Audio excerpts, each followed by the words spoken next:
Salut à tous, j'espère que vous allez bien, en tout cas moi ça va extrêmement bien, puisque cette semaine mon grand-père m'a parlé d'un routeur 4G qu'il souhaitait installer chez lui. Forcément j'ai trouvé plutôt intéressant de vous faire une vidéo de test et d'installation de ce Huawei B311. Que vaut-il réellement? Quel débit pouvons-nous espérer avoir avec ce routeur? Bref, on répond à tout ça dans cette vidéo. Avant de vous présenter en détail le produit, quel est l'intérêt réel d'avoir un routeur 4G chez soi? Eh bien si vous ne bénéficiez pas de la fibre optique par exemple, cela va vous donner un énorme avantage, notamment pour obtenir un meilleur débit dans certaines zones par rapport à l'ADSL. L'autre avantage est bien sûr que cela va vous permettre d'avoir une certaine mobilité. En effet, une fois que vous avez de quoi alimenter ce routeur, eh bien vous pouvez l'emmener absolument partout dans le monde, bien sûr selon l'abonnement de la carte SIM que vous avez. Et on va pas se le cacher que cela est plutôt pratique. Bref, au niveau du routeur, comme je vous le disais précédemment, il s'agit du Huawei B311. Ce qu'il faut savoir sur ce routeur, c'est que c'est un routeur 4G qui va nous permettre d'avoir en théorie une vitesse de connexion atteignant les 300 mégabits seconde, mais attention, ces débits vous pouvez les atteindre seulement en fonction de la zone dans laquelle vous vous trouvez. Ce que j'ai trouvé vraiment pas mal aussi avec ce routeur, eh bien c'est que vous pouvez tout à fait connecter jusqu'à 32 appareils en simultané sur celui-ci, ce qui est vraiment beaucoup. Pour ce qui est des autres caractéristiques, il vous permet de fournir une connexion internet via les réseaux 3G et 4G. D'ailleurs, un point que je trouve vraiment dommage pour commencer, c'est qu'il n'est pas intégré la 5G à l'époque de sa sortie en 2022, mais bon, forcément, ça aurait aussi impacté le prix. Bref, ce que je vous propose, c'est qu'on déballe de suite ce routeur et qu'on l'installe juste après, histoire de voir de quoi il est capable.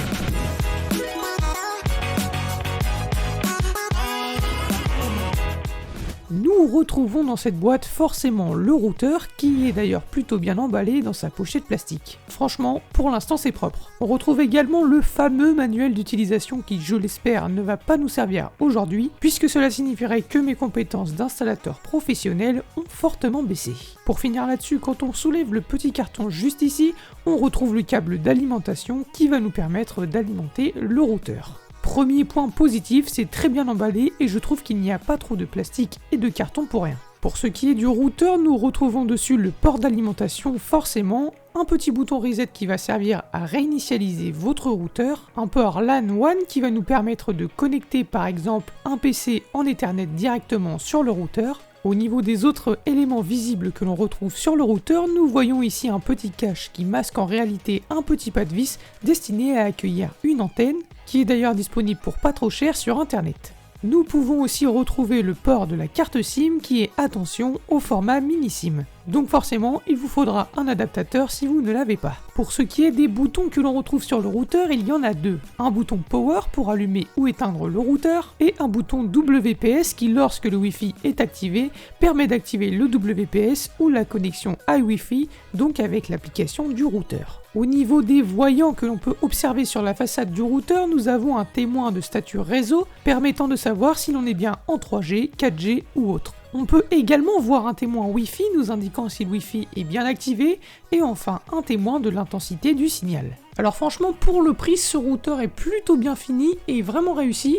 Le design est simple, mais à vrai dire, on n'a pas besoin de plus pour un routeur 4G. Maintenant que je vous ai présenté ce routeur, nous allons pouvoir passer à l'installation et à la configuration. Au niveau de l'installation, je n'ai eu qu'à insérer ma carte SIM dans le port prévu à cet effet et à brancher le routeur sur secteur. Et ensuite, les témoins se sont allumés. Pour ce qui est de la configuration, je me suis connecté sur mon ordinateur au réseau émis par le routeur et j'ai directement été redirigé vers la page de l'adresse IP du routeur. J'ai rentré ensuite le second mot de passe du routeur et j'ai juste eu à accepter les différents pop-up pour arriver sur la page. Sur cette page, vous avez accès à tous les paramètres de votre routeur. Cela commence par l'onglet paramètres réseau qui vous permet de configurer le réseau mobile. À l'intérieur, vous pouvez sélectionner le type de réseau que vous souhaitez privilégier pour votre routeur ainsi que le mode de recherche réseau en automatique ou manuel selon vos préférences. Toujours dans cet onglet, nous retrouvons les paramètres Ethernet où nous pouvons gérer les paramètres Ethernet ainsi que le statut Ethernet.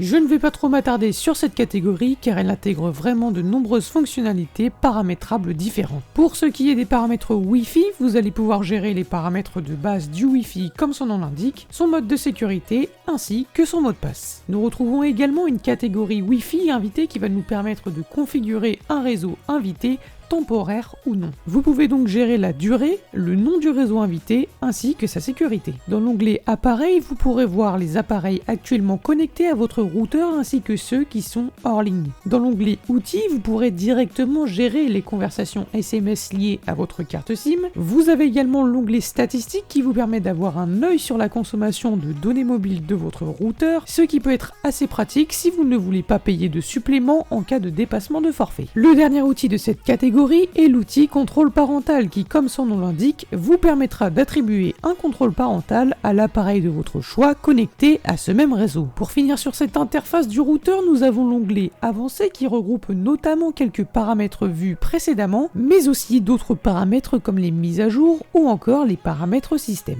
En résumé, dans cet onglet, vous pourrez gérer tout ce qui concerne la sécurité et les modifications sur le routeur. Et voilà, maintenant que notre routeur est installé et configuré, voyons un peu de quoi il est capable en termes de débit. Pour le premier test, je me suis mis en 4G avec mon iPhone pour voir le débit que je recevais chez moi avec celui-ci. Vous constatez que le score du speed test est plus que satisfaisant. Nous dépassons les 100 mégabits seconde alors que je vous rappelle que je suis dans une zone où le réseau n'est pas terrible du fait que je sois à la campagne. Ensuite, je me suis connecté au réseau émis par le routeur et j'ai relancé un speed test. Là, honnêtement, j'ai été un peu déçu par le résultat qui montait à peine à 45 mégabits par seconde en descendant, mais sachant à peu près l'utilisation que vont en faire mes grands-parents, je me suis dit que c'était largement suffisant. Mais attention tout de même, je vous rappelle que si vous souhaitez améliorer ce résultat, comme je vous l'ai dit précédemment, il existe cette petite antenne qui améliore le débit disponible sur le routeur. Une fois tous ces tests terminés, le routeur était enfin prêt à être installé chez mes grands-parents. Je me suis donc préparé puis je me suis rendu chez eux afin de l'installer et de leur montrer comment tout fonctionne. Une fois arrivé, j'ai installé le routeur dans un endroit approprié qui ne gêne pas, puis j'ai configuré l'application Huawei iLink afin que mon grand-père puisse avoir un accès administrateur rapide et gérer les paramètres de base du routeur sans forcément passer par son ordinateur. Au niveau de l'application, nous retrouvons plusieurs onglets similaires à ceux de la page correspondant à l'adresse IP du routeur, et une fois l'application installée, j'ai donc effectué une nouvelle fois un speed test pour vérifier si tout fonctionnait parfaitement. Et nous avons atteint un débit d'environ 25 mégabits par seconde, ce qui n'est pas exceptionnel, mais compte tenu de l'endroit où habitent mes grands-parents, je peux vous dire que ce n'est pas surprenant et honnêtement suffisant pour les besoins de mes grands-parents. Pour finir sur cette installation, j'ai montré à mon grand-père comment se connecter à l'adresse IP du routeur sur son ordinateur portable. Ce fut également l'occasion pour lui de naviguer un peu sur le web afin de voir comment tout cela fonctionne et il était plutôt content de son routeur. Et voilà, c'est déjà la fin de cette vidéo, j'espère qu'elle vous aura plu. En tout cas, moi j'ai pris un énorme kiff à vous la tourner comme chaque semaine. Franchement, si vous avez réellement besoin d'un routeur 4G pour chez vous ou même dans un van ou autre endroit, et bien ce routeur Huawei B311 fait vraiment le taf. Vous pouvez le retrouver aux alentours des 70 € en lien dans la description de cette vidéo. Attention, ce ne sont pas des liens sponsorisés, je n'ai pas reçu ce routeur gratuitement, etc. C'est mon grand-père qui me l'a prêté pour que je puisse vous tourner cette vidéo. Encore une fois, j'ai trouvé vraiment dommage que Huawei n'ait pas intégré la 5G dès 2022 sur ses routeurs. Après, forcément, comme je vous le disais, cela aurait impacté les prix et ce routeur n'aurait pas été aussi compétitif. Sur ce, si cette vidéo vous a plu, n'hésitez pas à liker, à partager et à vous abonner. Et moi je vous retrouve la semaine prochaine pour une nouvelle vidéo. Allez, ciao!